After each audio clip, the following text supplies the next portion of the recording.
Now we need to start with the heart of our budget, tracking expenses.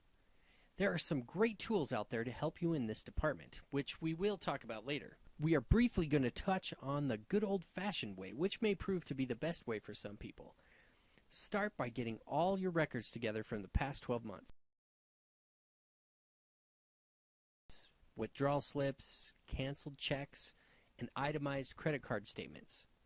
Then go through them and compile totals of your income and expenses in a set of categories that make sense for you. At the end of this exercise, you may still have a sizable lump of spending that's undocumented. Typically, the money you withdraw in cash and then spend on day-to-day needs. If this portion of your budget seems to be getting out of hand, keep a journal for the next 4 weeks in which you record every nickel you spend.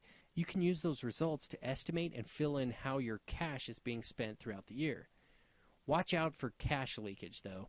If withdrawals from the ATM machine evaporate from your pocket without apparent explanation, it's time to keep better records.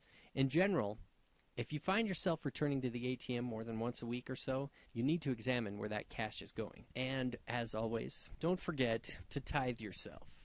Aim to spend no more than 90% of your income.